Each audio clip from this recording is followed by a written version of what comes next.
welcome to where the furniture isn't always the best, but them views, they are amazing. It's a 13 for y'all. It's a 13 for y'all. It's a 13 for y'all. It's a 13 for y'all. It's a 13 for y'all. It's a 13 for y'all. It's a 13 for y'all. It's a 13 for y'all. No, we ain't on mute, man. We actually live. Welcome, ladies and gentlemen, to the 13th floor where the furniture isn't always the best, but the views are amazing. We got three beautiful dads on the podcast tonight, man. One of us is still on duty. I'm BJ, still on duty. What's happening, brother? Always on duty, man. Like, look, that's the name of the game when you got teenagers, bro. Just wait for it. Like all day, man. they were off school today. They got a half day, huh? No, yesterday was early release. Today was totally off. Oh, okay. So they in there shamming. I got some questions I got for you at 9:30 at night. Come on, man.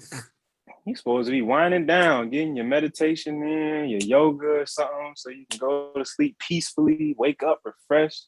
What's going on, Cam? Nothing. Crickets.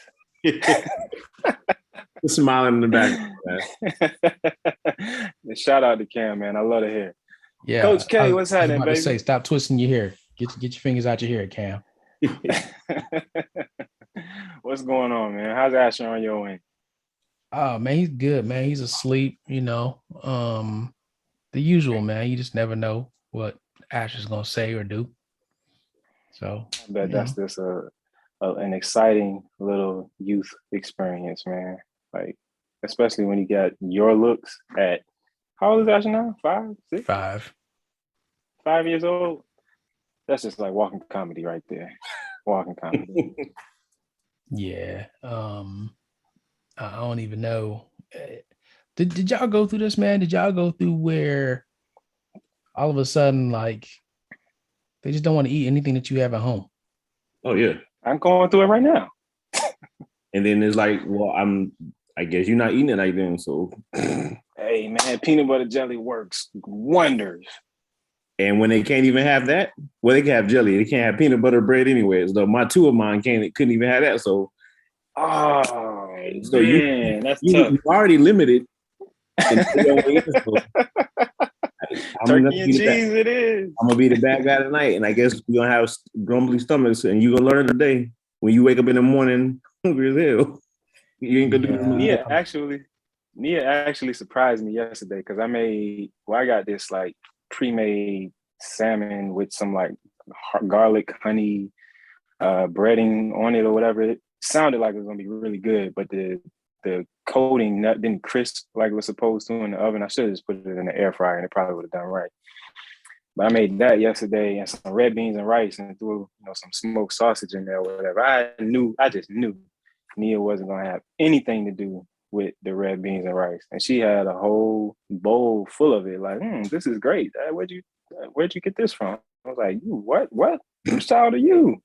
She never eats anything like that. So yeah, she surprised me. And with Sonny, I'm working on beans over here. That external influence. That's what that is. Inside joke. I got you. Yeah. We'll talk about that offline. So Asher, Asher actually likes black beans, but those are the only ones though. Like, don't go to like the Jamaican restaurant and they got rice and peas and rice, or red beans and rice. Peas, rice, not rice and peas. Right. So, he don't want anything to do with it. Not at all. Like the good, not even with the bay leaf in there and everything. Like, not even. Peas and rice. He doesn't even want anything that looks like seasoning in his rice. Like his rice has to be plain. White rice. Yeah. You having butter rice? No. Butter noodles, but not butter rice. What about the Haitian rice? Is it John rice? Does he eat that with the mushroom? I don't think he's ever had it. When they don't make it? Not regularly. No, it's only when people like you come around and you like, oh, I want John rice. Then, hey man, John rice and cremas. I'm right. I'm happy man right there. I never got the doggone cremas either. Listen, man, I think I threw out a bottle of Kramer's the other day that I'm always like, hey, doesn't this go in the fridge? No, it'll be fine. Okay. It's The thing milk. goes, huh? It's milk or ice cream. I mean, it's got dairy in it, right? Yeah, so Right. It's got eggs in it, all types of stuff. It has to go in the refrigerator. What kind of farm Benny was raised on? Sitting in the pantry. What? A dark so what their belief is that because it got rum in it, it's gonna kill anything. And I'm like, that don't work. mm-mm, That's why they thing put went from Baileys being a in. light cream color to a dark tan color. I was like, okay, I'm throwing this away. Yeah, no, that sounds like a science experiment. It sounds like food poisoning. That's what that sounds like. Yeah, that's sunny, man. Sounds like a no stress diet. Nah, that sounds like a hell of a lot of stress, man. Shoot, you got me running to the bathroom behind yo. Oh, we gonna store the cremas in the pantry this week. See how that turns out for you. That sounds like a thin line between love and hate, man. She trying that's sabotage. Well, yeah, that bottle's gone. But anyway, man, so I saw Sonny's walking, huh? He is, man. I actually thought he would, cause he been walking for probably the better part of 2-3 weeks now, but he only want to hold your hand. So he down to about a finger now. So with just the finger, it's like, he's good. I be trying to let go and he just holds on for dear life. Like, as soon as I let go, he's just gonna fall through the floor or something. But yeah, man, he's getting around pretty good, taking them steps. He took about, before I sent y'all that video and realized that I needed to be recording this, he had took about 10 steps, a couple of those with a little pity paddle ones. Mm-hmm. But yesterday or the day before, was that Monday? I don't know if I sent y'all this video, but Nia was holding him up by his waist and he got his balance. And he was like, oh, okay. Joker just took off running, took like 5 steps and then, fell on his knees and everything and then just started laughing. And I think it was like at that moment, it kind of clicked that, oh, I can actually like do this for real a little bit. Mm-hmm. And so ever since then, but he makes us walk him around the house like damn near all day. Okay. So trying to get his exercise. Yeah. And my back at the same time. Because he's just that much too short. I need him to have like 3 more inches and then we'd be perfect. I don't have to bend over as much. But yeah, man, he's good, man. He's a little sick right now under the weather from a case of, I don't know if it was the vaccine or I took him outside and it was windy and he caught a cold, or Dia brought cold back from school. But he's just been coughing with the runny nose the last couple of days. And he won't. And and I got allergies. Mine, act up every time the seasons change. So, it could be anything. He's still teething. He only got the 4 at the bottom. And we can feel the 2 at the top coming up. So he just got a whole mess of things going on right now. We finally found him something that he'll actually take to hopefully give him some relief, because we tried I tried the natural medicine, the Zarbee's, whatever. It's not honey. I think it's like ivy leaf extract, but it's thick to coat the throat and dry up mucus and stuff. And it's great flavored. And I remember when I was a kid, Dimetap was the only cough medicine I could drink because it actually tastes good. You give me Tussin, let's come and throw it up. So I think I'm doing him a favor. I'm gonna get him the great flavor. He's gonna love it. It's like holy hell in the house, man. You talk about he wasn't having it walking. Yeah. Imagine that times 10, BJ. When we trying to force this cough syrup down his throat. So I thought I was gonna get creative. I'm, mix it in the baby food a little bit. It worked the first time. Second time, he tasted it and he was like, get that baby food out of here. You can't put it in, a juice or anything because it dilutes it too much. So it doesn't really do what it's supposed to do for his throat. But luckily, I was in the grocery store and I found these tablets. They quick dissolve. You pop them in there and he's good to go. So I gave him 2 of them. He's supposed to be good for the next 4 hours. He's knocked out right now. I don't know if y'all can see him. Did that come up? Nope. But he's getting that good rest, man. Mouth wide open on his back, humidifier, breathing in all of that good humidified mist. Good old. Hopefully he wakes up. Man, I didn't know how great those things were until we got one for him. I should have had one my whole life. Like living up north, like I don't. Like I understand them now. Like growing up, I'm like, why my parents always putting this in a room when we sick or congested or whatever. I understand it now. I get it. But back then it was a pain in the butt. And then you had to clean it. They made me clean it and stuff when I got older with it. I'm like, I don't want to, just don't use it. Them they want it. And then you put if you got not mint extract, what am I thinking? Peppermint essential oils. peppermint oil. Yeah. Yeah. Or So I can't put that in the one that I have. Or eucalyptus Actually, we oil. got two of them. Nia got the one that we can put the oil in. But yeah. Man, Faison ain't here, man. I don't want to talk about our nephews without him being on here, man. We went I don't know if y'all remember. I think they survived y'all weekend, right? Yeah, they definitely survived. They definitely survived, but they were definitely in boot camp for sure. I don't know if you guys remember. I think there was one episode. I think it was on a podcast. He was talking about how his kids, when they throw up, like it's instant. Like it's not like I eat now and like an hour later or something, my stomach starts to hurt and it's got to come back. He was talking about it's instant. Man, I got to witness that, but we'll say that for when why are they throwing up? Ain't they all like, unless it's food poisoning or something? Well, it's usually a Renze, but this particular time it was Namdi.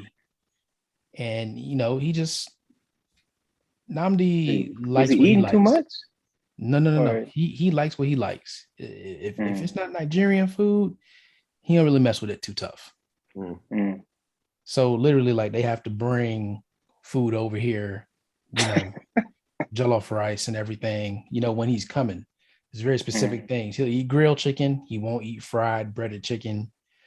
Anyway, so they had these chicken tenders, and he said he wanted the chicken tenders and the fries. So we gave them to him. So he eats some of the chicken tenders, most of the fries. And they had these raspberry Twizzlers that I had bought. And, Asher wanted one, Arenze wanted one. So, of course, he says, oh, I want one. I said, okay, well, hold on. Before you get one, let me just give you a little piece and see if you like it. And he was like, yeah, I like it. Okay, cool. Man, I don't think 15 seconds went by. Like all of a sudden his face just got real serious. And I'm just like, what's wrong with you, man? You okay? And he's not talking to me. He's not saying anything. And then I just saw like his eyes started watering and I'm just like, oh, here we go. And we're still by where everybody's eating. Like all these people are like sitting out on picnic tables and whatnot. And man, this is outside. This is outside, yeah. Okay, good. So you got the grass. Nah, we're under like this covering, and he starts to let it loose. And, kids, man, when they throwing up, they don't know what to do. They don't know how to react. They sit there looking shocked. That's like, just come out of me. Yeah, like where's it coming from? It won't stop. And I promise you, man, this dude looked like he had chewed up a small alien because the raspberry Twizzlers obviously was like a neon blue color almost, and then it was mixed with the we can stop right there. Yeah, man, I'm just like that's what, like, having kids forced me to do it, but like that's if somebody is vomit right there, I gotta walk the other way. While the sound is there, right there, I can't be there. I can help clean it up. I can do that, but what is going on? Like having kids, I had to break that because Gina can't take it at all. Man, so I had to be the one whenever somebody had that, I had to be the one that that kind of did it and clean up. Like Wendy was inside the place she was going to buy something. I can't remember what. Apple cider. So it's just me and the other two. And I'm just like, okay, well, I just can't let you sit here by this table and do this. So I saw a garbage can close by. So I like walk him over to the garbage can. Poor fella. Namdi. Poor fella. And Asher and Renze just sat there just eating their food, just like, that sucks. More peas. Right. Yep. Oh man. That's what's up, man. Uncle K. Getting that work in, man. That's beautiful. Yeah. Yeah. Yeah. Oh, I can't wait to get Faison back to his reaction to that one, man. But that's cool, man. I I mean, definitely they weren't here. They were out of town. They were in Savannah. yeah, I know, but I'm pretty sure he heard the story. Oh, yeah. Yeah. Parenting tip, parenting 101, fatherhood 101, right here on the 13th floor. Yeah, man. And, we're doing our best to, support each other and raise this village. Yeah, sir. Absolutely. Provide the village atmosphere.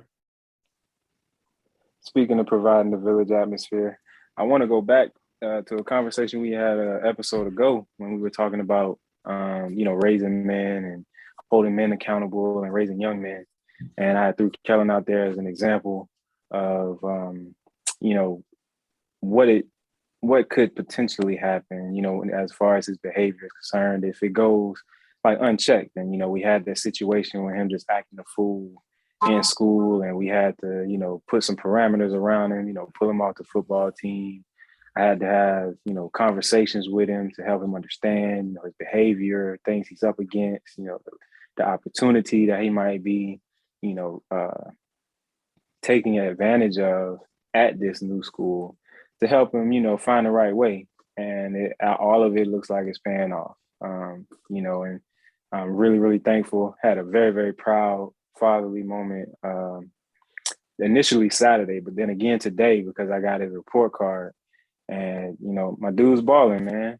All A's, 1B, basically on the report card, which Okay. I kind of come to expect because Kellen a smart kid and he's been doing well academically. It's just always been his behavior. He plays too much and then he finds himself in trouble. So when I see that the comments are all like, oh, becoming a leader in class, respecting others and stuff, and even the one class, the science class that he had that issue in, the comment wasn't, oh, your kid's terrible. It's like improving upon, behavior or something along those lines. So it just goes to show, man, like when you're intentional as a parent, you spend time with your kid and really give them more than just, a slap on the wrist or a spanking or something or stern talking to. When you kind of engage them on a level that they can understand with the proper consequences and everything, you can definitely turn, those bad habits, that bad behavior around. So I'm gonna let BJ jump in here because this is his lane right here. But um what I was gonna say was it sounds like he's bored. I told him that when I got the first phone call about his behavior in class, and that was the first thing I asked. I was like, did he do all his work? He ain't had no work to do. I was like, okay, he ain't got no book to read. Is there any way that he can help out in class? Like, we got to find some occupied Yeah. time because He's Kellen, probably like, finishing his work before everybody else and then just yep, has time on his hands. exactly. He been doing it since he was a little kid. He finds something. He done taken apart Fitbits and watches and all kinds of stuff just to occupy his time. So But as a young black male, if something goes wrong in some class and his behavior, that has got to be that we have to go to, he has a behavior problem. No, we have a failure to communicate. That's what we have. We got a failure to provide the necessary structure that's going to keep him engaged because there's varying levels of students in every single class. If I'm not meeting their individual level, the advanced and the ones that may not be as on level yet, somebody is going to get lost in the sauce there. And if I'm not astute enough to make those changes in instruction or what's available to students, if they do get done and give them something productive to do or challenging, that's going to happen every time. And the black and Latino males are the first two groups. They're always going to get singled out, their behavior problem. So it's a public school, right? I think it's like I want to say it's an IB program school. So I guess it's a public, like, charter school almost. It definitely ain't private because I ain't paying no tuition. So So the only thing I would say to that is that that when you look at the curriculum, like, he was in what grade now? third, I was about to say fifth. I'm like, I don't think it's that old. he's third grade. Yeah. So in third grade, and that's a critical year, right? So if he's coming in and he's at or above grade level, and everything is below and not challenging him, like the teacher needs to come up with something else. They need to have other activities, or if you're done with this, then do this. Not just when you give downtime, what do you expect the kid to do? I had to learn that. Like I had high expectations for my kids, but at the same time, it's like kids are gonna be kids.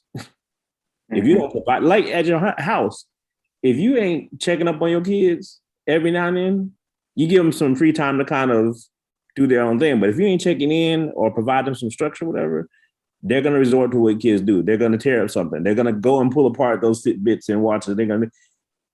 They're curious. They want to know how to do stuff. It only makes sense. That's child development 101.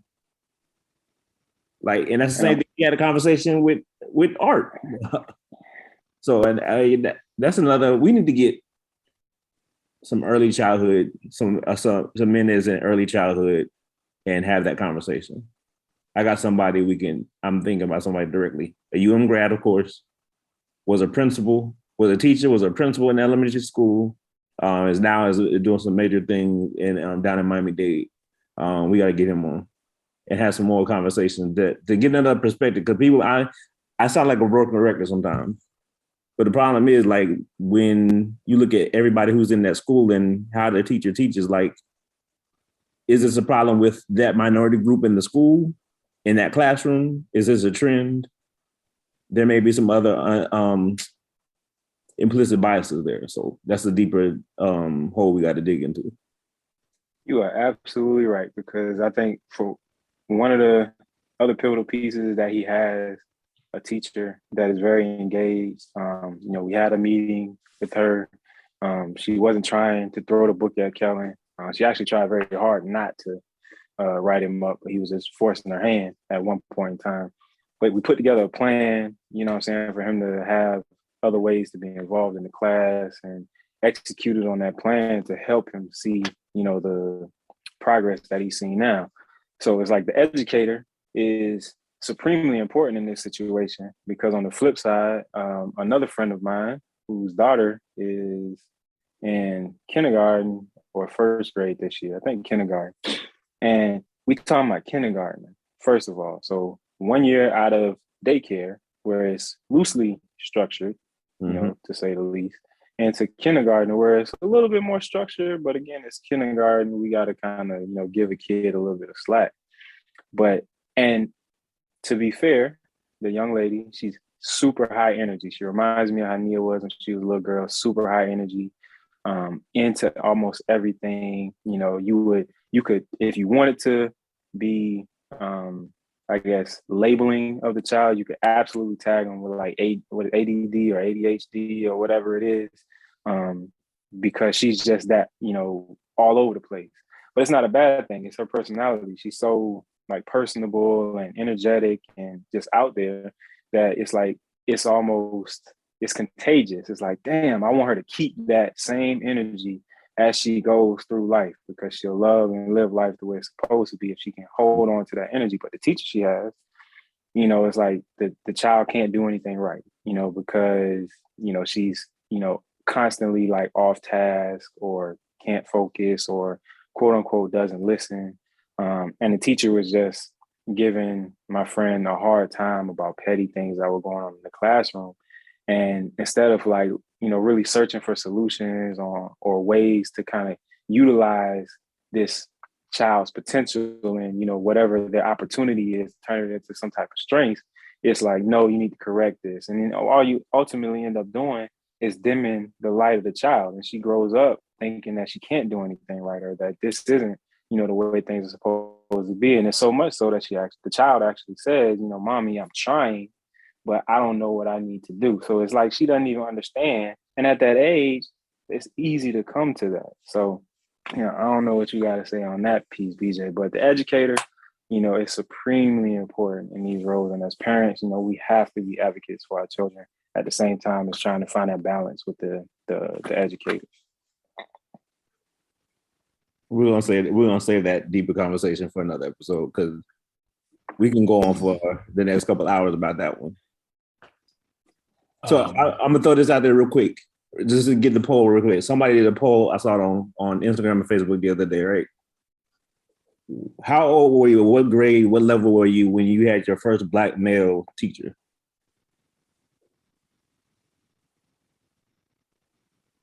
Sixth grade. All right, sixth grade. It was earlier than most. Okay, what about you? I'm trying to think. There was a lot of people that they said I'm trying college. to think if I had one. A lot of people said college in the poll. Yeah, I think that's accurate. I So was mine was seven. I had Mr. Jackson in wood shop. I had Mr. Jackson in middle school for wood shop class. Okay. I think that was the only one. All right, we'll say that. I don't want to ask that real quick because of my mom, but that's part of the factor as well that I want to play into. But more to come on that one. Now, Yeah, man. Because go ahead, Brett.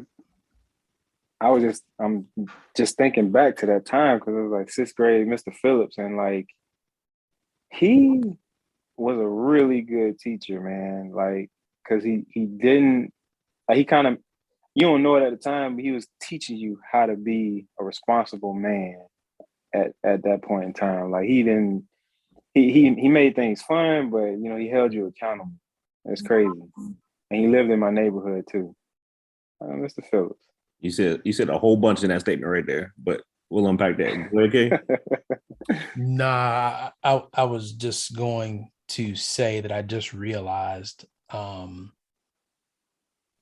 grown-ups now in society, you talk about people and the alphabet gang and, how you give people these letters. And I'm realizing now as y'all are talking, I'm like, well, wait a minute, hold on now. We got generations that when we were in school, you had the kids that were ADHD, you had the kids that were in ESOL classes. What was the one for the special ed? Special ed. ESE special ed, depending on where you at. Yep. And now I'm just realizing, well, these people that were given all these alphabets and acronyms are adults now. So it's only logical that they're sitting there giving people that are different all these acronyms and letters, and it's just learned behavior. But it's an equity issue as well because it's disproportionately in the minority neighborhoods. We look at the number of cases. So absolutely. But then you go back to when is that identified?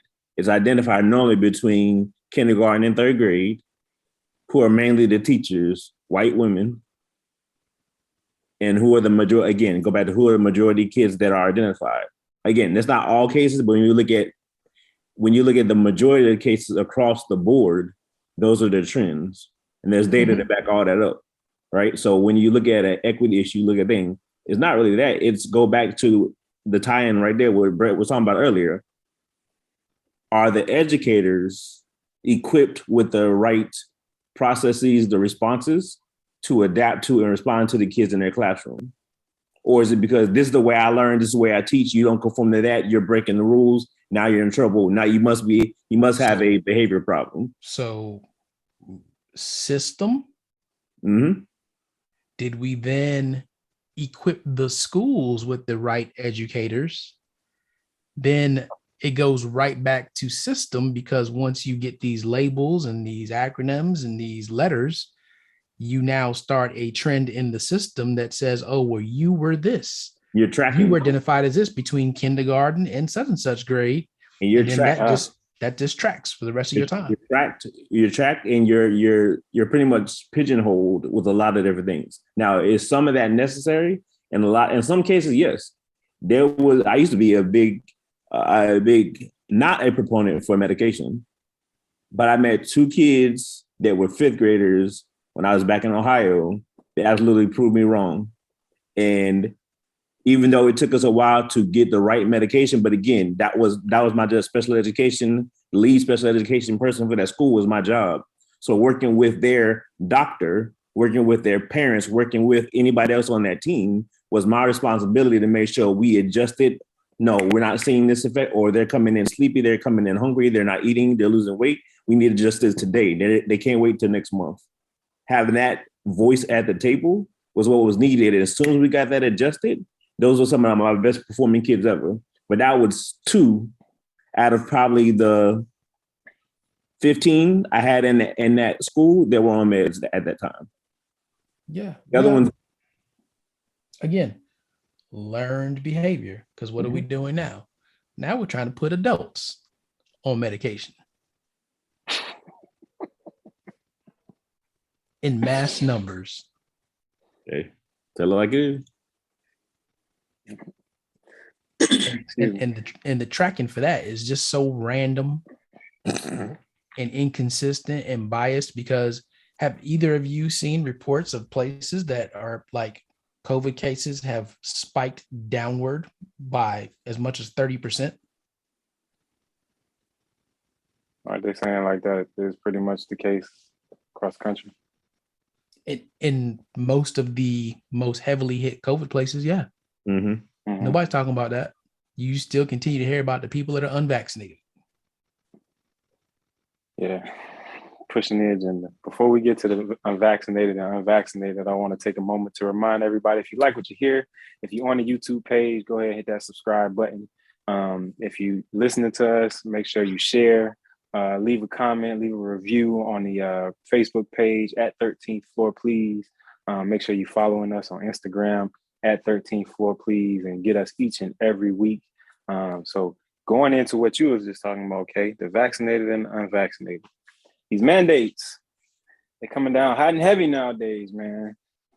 And it's not looking good for a lot of our fellow Americans. I actually have a friend, close friend of the family, who just quit her job behind the vaccine mandate because she's in New York. She's a government worker. Another close friend of mine, he just got vaccinated, but he's like, yeah, we have to go this thing again. And I'm the same way. If my employer ends up mandating it, and I am fully vaccinated now, but I'll never get another shot, as far as I'm concerned. But if it becomes mandated, I'm gonna just have to be. Why do you say you'll never get another shot?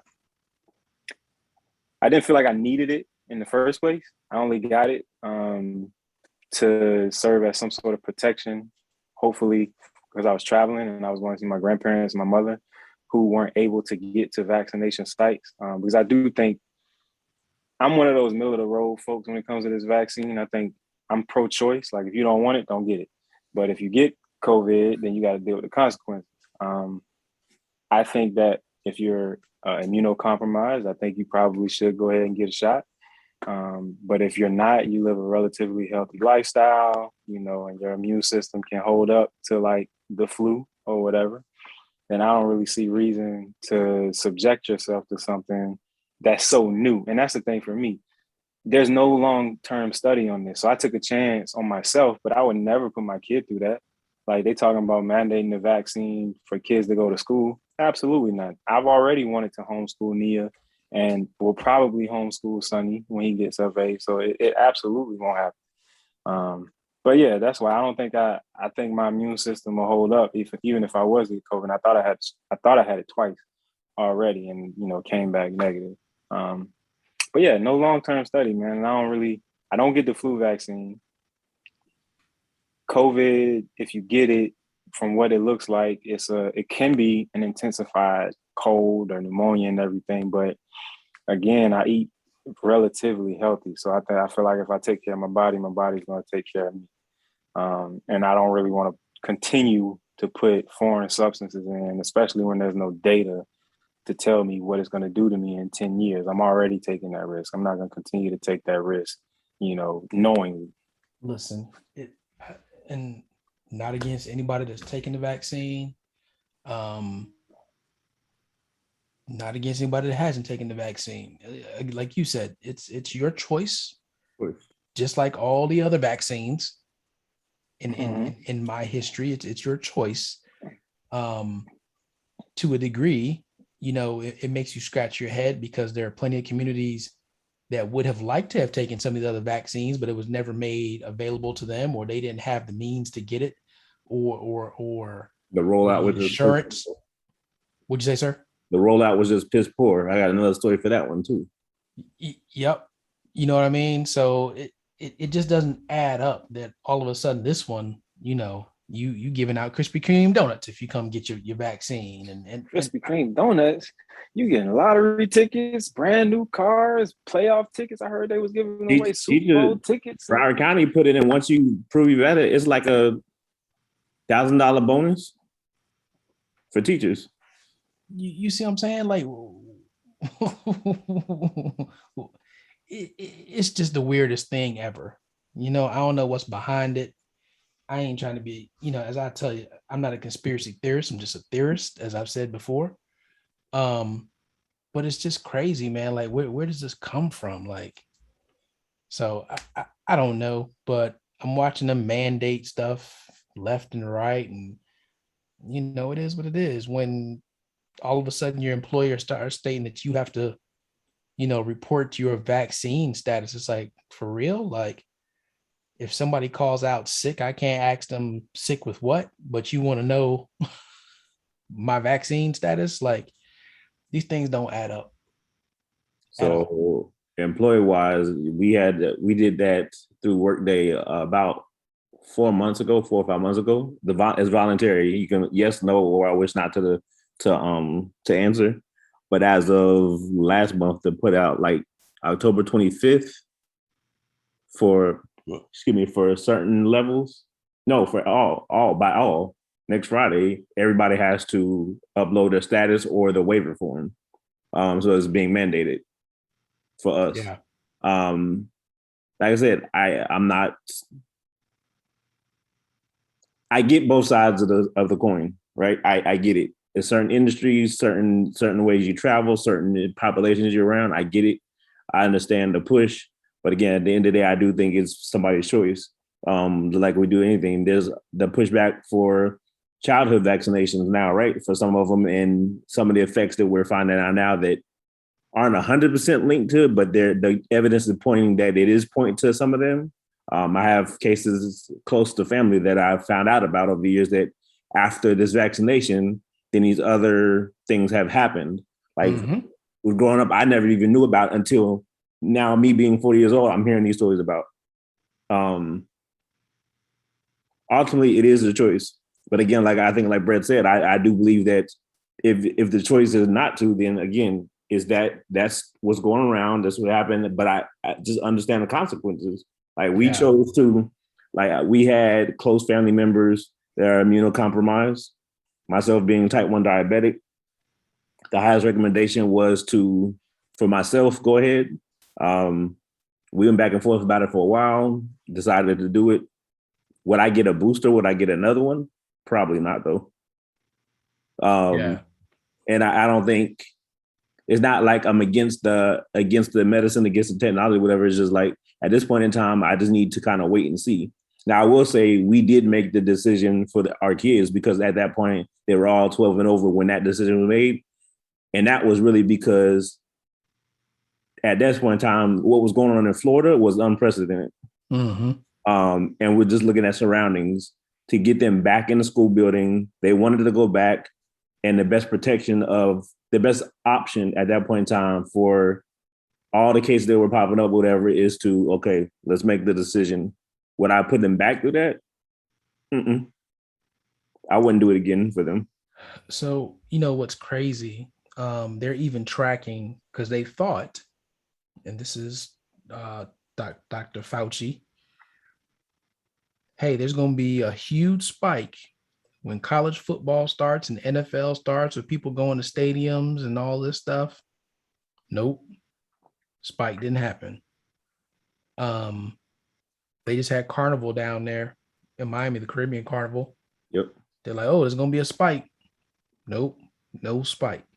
So at some point you got to wonder. And when I say they're tracking the states that are football states like Texas, Alabama, some of these other places. No. And they're being well attended. Shoot, I've been to an NFL game and a college game. No sniffles, no cold, no nothing. And obviously, look, we take precautions, we do things, but I think at the end of the day, the bigger concern should be why were we so able, or why were we so compromised to begin with, right? That people were affected this way.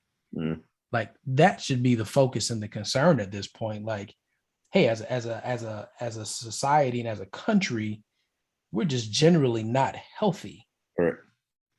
Right? Now let's put the money and the education into that, because I guarantee you, if you were to improve the general health level of everybody, health and prevention will take millions and billions of dollars out of the pockets of people that are in the after effect. Yeah, That's right. That's proven through what AIDS research, AIDS development, cancer development all over the years. Like, have things gotten better? Yes. Have things advanced to where people thought it? Hell, in the world of diabetes, like they've made a hell of advances, but is it where everybody thought they should be by now, or where we thought we could have gone with all the money that is being poured into research and testing and things like that? Nowhere near where we believe we could be. We sure did make quick advancement with the idea and technology with these vaccines, though. So, again, it's where's the priority, which stems from a whole bunch of other different things and theories. We're not going to say conspiracy theory. We're going to say theories that are out there. But again, to explore each and every one of those would take forever, and it's honestly, I didn't say it's not worth it, but at this point in time, it's really our conversation is, again, to go back to what you said. What do we as a community need to do to ensure that we take this opportunity to look internally and say, what do we need to do to be better individuals better, I can't even get the words out, internally better, healthier, to make sure that if something like this ever happens again, our community is not as affected as it was this past year and a half, this past 18 months now. Oh, facts. And look, disclaimer, we're not medical professionals. We're not giving medical advice. We're not telling you to do or not to do. And then even this part. So any other time, we always tell people, go do your research, before you make a decision, go do your research. Then all of a sudden they just went on this campaign, this anti-research campaign. There's all these memes and all these things on Facebook, on IG about people, such and such, blah, blah, blah. But they did their research, on Google, and they know more than the doctor. I'm just like, really? Like, this is the whole purpose of the World Wide Web, for people to be able to do research. Yeah, that argument always mess with my emotions, because isn't that the same thing?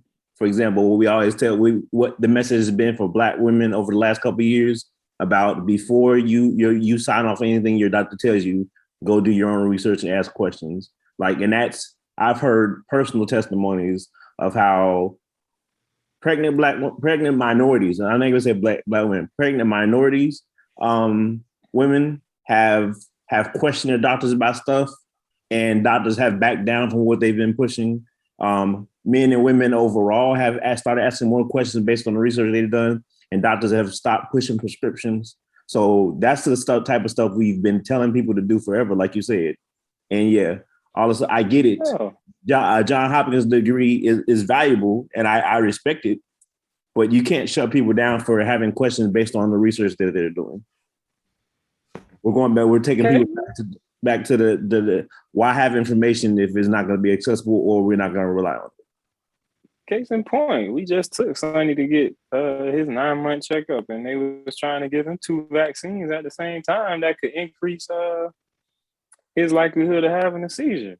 And had we not done the research, or Chris, I always run everything medical past her because that's her, domain. She got it.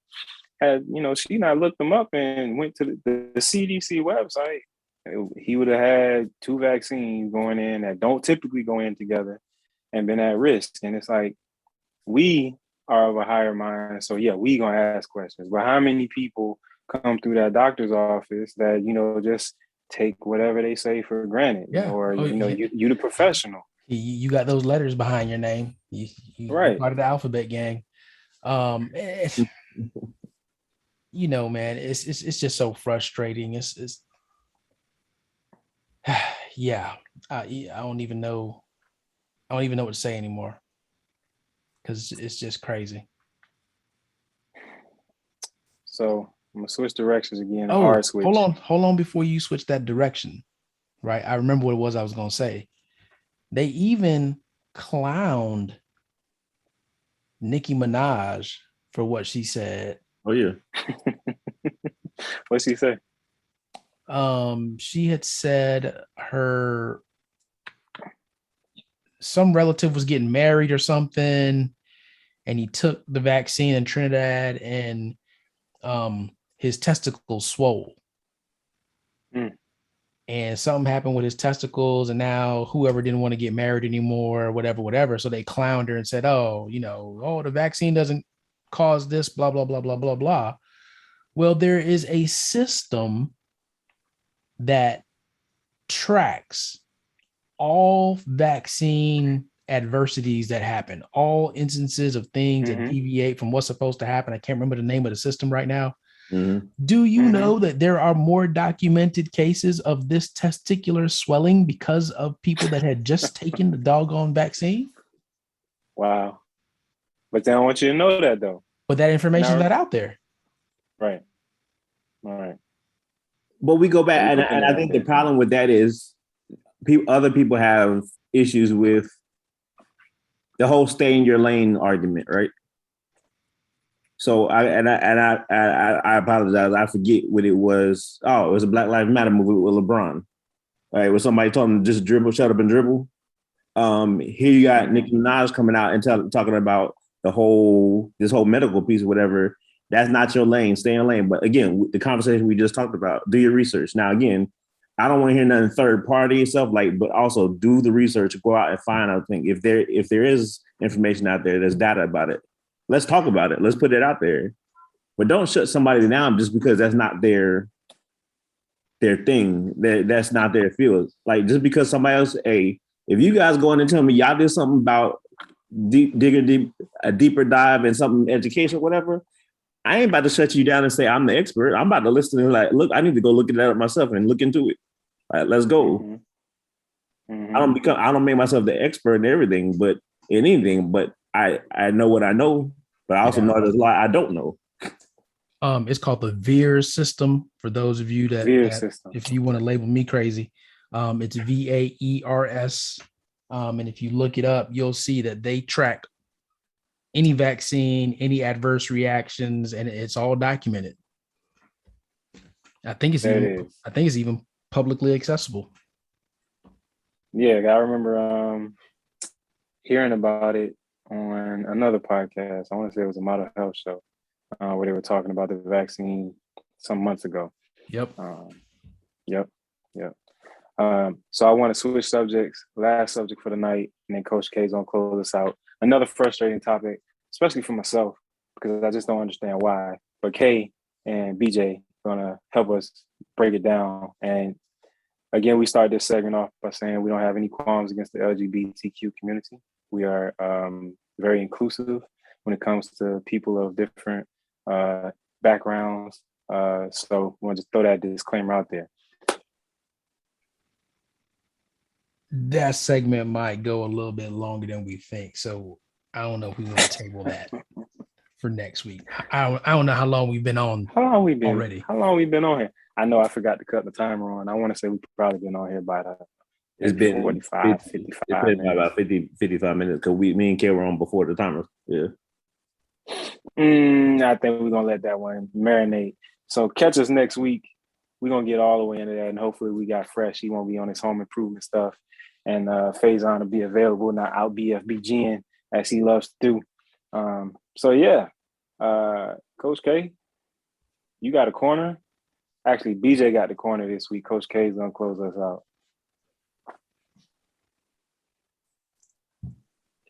You got to think. I just go back. Just take it back. I go back to Aretha. You got to think.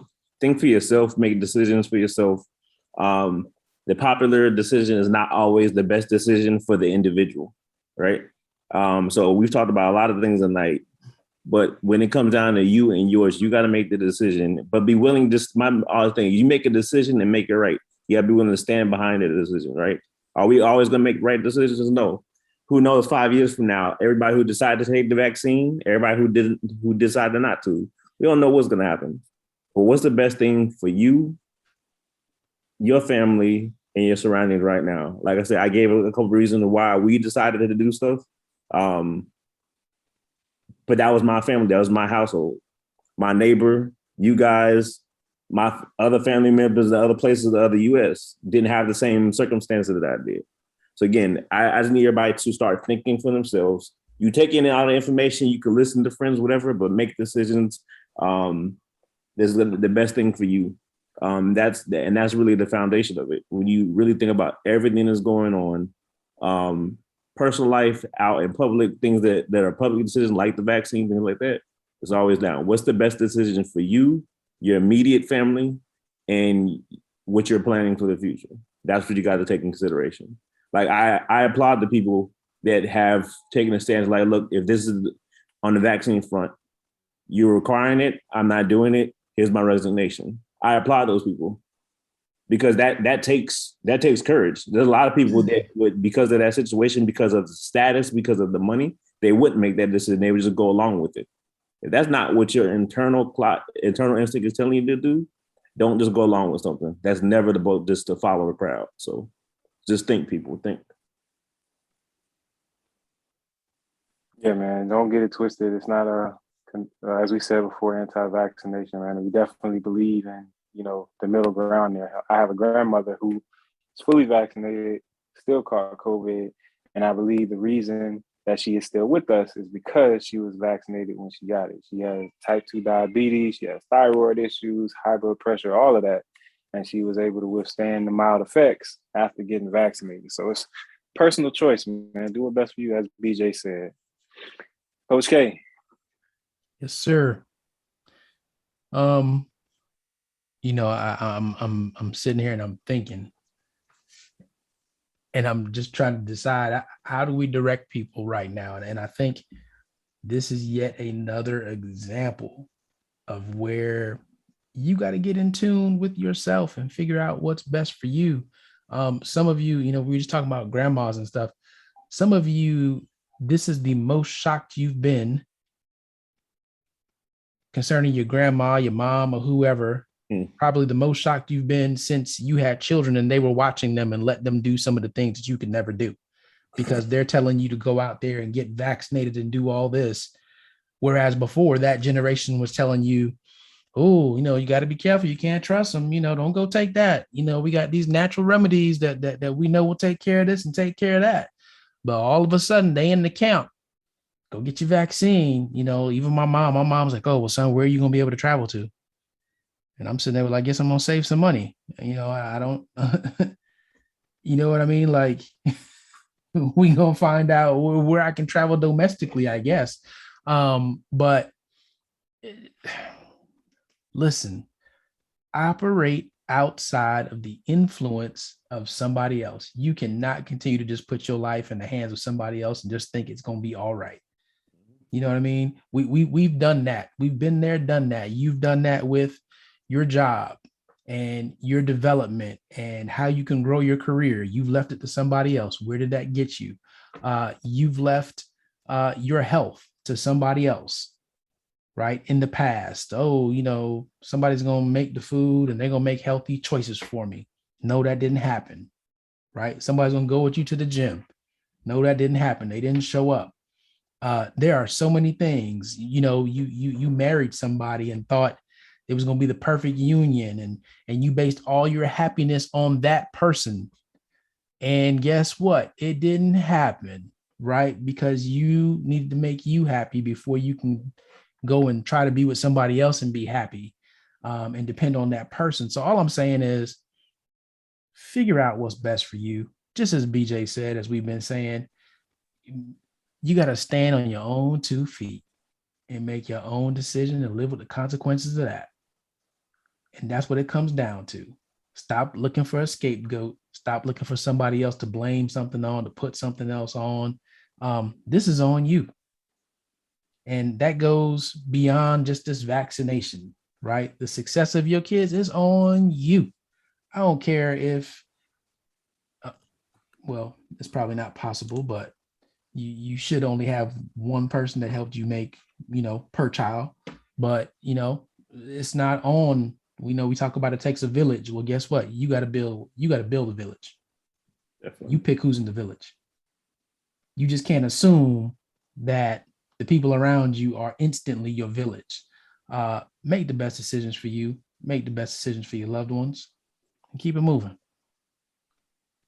There it is, ladies and gentlemen. We appreciate y'all listening in with us here on the 13th floor, where the furniture is in all ways the best, but the views are amazing. It's